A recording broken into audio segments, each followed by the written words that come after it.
Konflik Ruben Onsu dan Sarwendah kembali menjadi sorotan setelah Zanzabella memberikan tanggapan terkait polemik yang terjadi di antara keduanya. Ia menyoroti persoalan utang yang disebut masih menjadi beban pasca perceraian.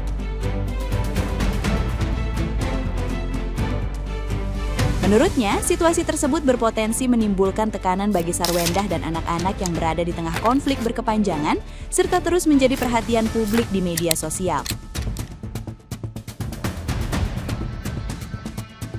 Dalam komentarnya, Zanzabella menilai seorang ayah seharusnya tetap bertanggung jawab terhadap dampak persoalan yang menyangkut keluarga.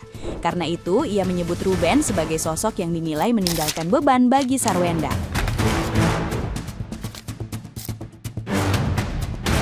Di sisi lain, ia memuji perjuangan Sarwendah yang tetap bekerja memenuhi kebutuhan keluarga, serta menilai dukungan Giorgio Antonio membantu dirinya menghadapi tekanan dan sorotan publik.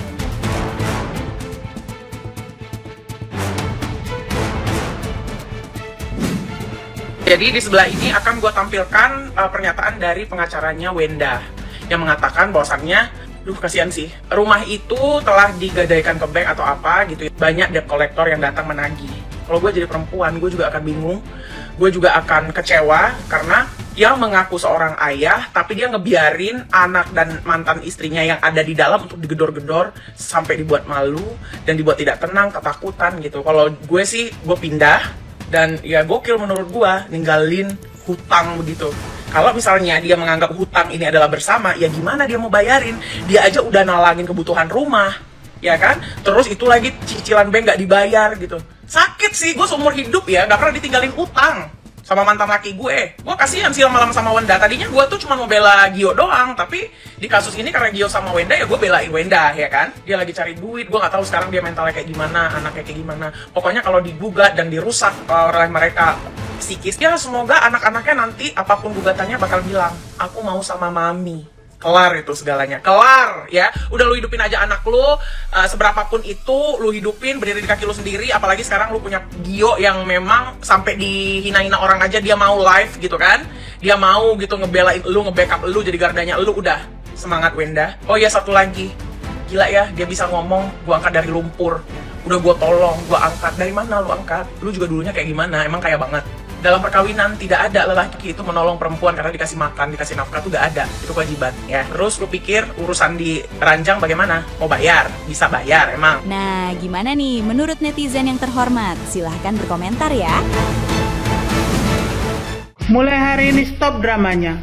Aktingnya tidak natural, apalagi endingnya.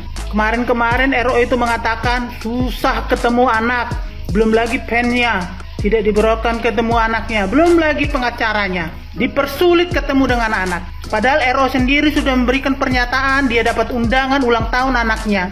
Dia datang nggak? Nggak datang. Kalau namanya dipersulit itu kayak kasusnya si Maya Estianti. Sampai dia manjat-manjat tembok, itu namanya dipersulit. Ini sudah jelas-jelas si RO mengatakan dia dapat undangan dari si S, tapi dia nggak datang. Itu namanya bukan dipersulit. Tapi memang sengaja si RO ini membuat drama seakan-akan dia itu tersakiti, tidak diperbolehkan ketemu dengan anaknya. Ya emang jatuhlah si Ratu Drama 2026, jatuhlah kepada kamu itu si Ratu Drama. Itu kesabarannya itu ada batasnya. Kok kita selalu menilai dulu dia kenapa sih diam? Nih, wanita itu diam karena dia nunggu waktunya untuk berbicara. Pada dasarnya wanita tuh sebenarnya mulutnya, tapi wanita tuh bisa diam sebelum timingnya untuk mengungkapkan segalanya. Jadi jangan kalian lihat, oh dia kalem tiba-tiba ngerocos. Hey, dia manusia, bukan malaikat. Titik kesabaran manusia itu ada batasnya, ya. Kalau selalu dihujat, dipitnah, dikatain, atau di framing menjadi kayak gimana, siapa sih yang sabar, siapa sih yang kuat, ya kan? Kalau misalkan lah kalian tuh dihujat terus-terusan, apa kuat? Apa bisa sekuat Sarwendah gitu loh? Udah tuh ibu-ibu ikut menghujat Sarwendah. Hello, di mana hati nurani? Pokoknya ya udahlah, Pokoknya aku yang terbaik aja Sarwenda. Kalau itu jangan kayak gitulah, mutus rezeki orang. Gak usah nonton live Sarwenda, gak usah nonton boykot. Dikit-dikit kayak gitu. Padahal dia bukan salah besar loh. Dia juga cuma karena tertekan aja dengan kata-kata netizen. Masalahnya kayaknya semakin serius ya. Sepertinya semakin tidak terselesaikan. Bahkan haters pun sekarang sudah turun tangan. Jangan salah loh, kalau haters turun tangan, makin ricuh pasti masalah itu. Bukannya selesai, malah makin panas. Makin banyak yang kepanasan dan semakin banyak yang menjadi kompor sumbu meleduk. Tapi kalian sadar gak sih sebenarnya kan, kalau dilihat-lihat penampilan Sarwenda dan Ruben Onsu setelah mereka bercerai, malah lebih bagus ya kan weh, dibandingkan waktu mereka masih menikah. Dulu waktu menikah mereka tuh terlihat, padahal mereka termasuk artis yang di atas rata-rata loh, dari segi finansial, dari segi penampilan seharusnya. Tapi dulu waktu mereka menikah, mereka terlihat biasa aja. Si Sarwenda penampilannya macam ART ya kan. Kenapa aku bilang kayak gitu? Udahlah di rumah dasteran, make up tipis-tipis, nggak nampak kayak artis gitu. Padahal dia artis kan? Artis nggak dia? Nah, si Ruben Onsu sendiri, dia pun biasa-biasa aja. Bahkan sampai sakit-sakitan. Bahkan sampai orang bilang, nanti kalau mereka cerai, pasti si Ruben sembuh. Dan dia beneran sembuh. Tapi sekarang coba lihat, penampilan Ruben Onsu, semakin bersinar, wajahnya semakin cerah. Dia nggak sakit-sakitan lagi. Terus rezekinya pun semakin mengalir, amin. Sarwenda juga, jiwa sosialitanya sudah keluar. Jiwa artisnya sudah keluar. Nggak dasteran melulu di rumah. Udah keluar dengan fashion yang sangat wow. Jadi sebenarnya perceraian itu menguntungkan apa merugikan sih? Tapi emang benar sih kalau misalkan mereka hanya sindir-sindiran mending ketemu deh ya. Bicarakan baik-baik gimana sebenarnya perkara rumah itu diselesaikan lah secara baik-baik. Sindir-sindiran sampai kapanpun nggak bakalan selesai kan?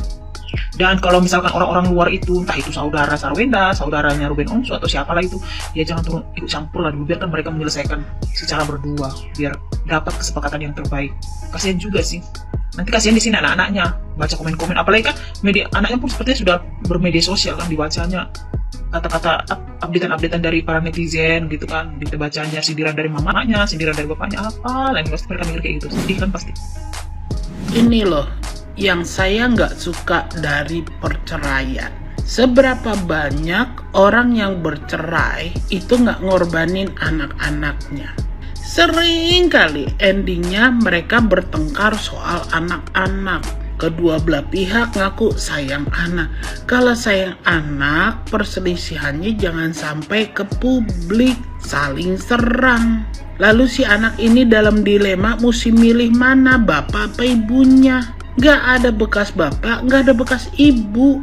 Selama bapak dan ibunya tidak membahayakan si anak, tidak melakukan hal yang tidak, kita nggak bisa menghalangi itu semua. Mereka mau ketemuan kek, mereka mau deket kek, itu haknya anak gitu loh. Komunikasinya juga haknya anak. Anak nyamannya kemana? Kalau anaknya pengen curhat sama bapaknya ya silakan, pengen curhat sama ibunya ya silakan, gitu loh. Sedih loh. Ini anak aja udah terluka, butuh proses memahami bapak ibunya terpisah. Bapak ibunya bertengkar melulu.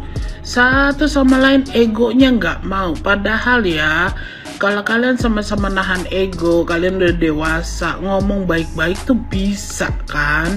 Nggak ada sesuatu yang nggak bisa dibicarakan. Masalahnya masing-masing punya ego, ini yang pusing gitu loh. Ini nggak lagi ngomongin keluarga tertentu ya.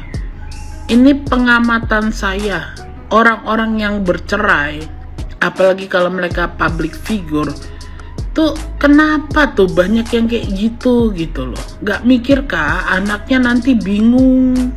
Nanti anaknya suatu saat lihat nih di sosmed, lah papa mamaku tuh begini ya.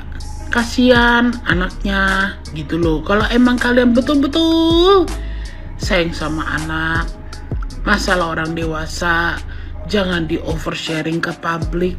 Akhirnya jadi kegaduhan. Publik yang sebetulnya juga nggak tahu apa-apa, mihak sana, mihak sini, ngomporin sana, ngomporin sini, memperburuk keadaan. Kalau emang udah sama-sama pakai lawyer, ya bicarakan aja antar lawyer, tidak perlu ditaruh ke publik. Gitu loh. Fungsinya apa ditaruh ke publik? Kalian juga nggak suka kan kalau netizen ngomong ABCDEFG?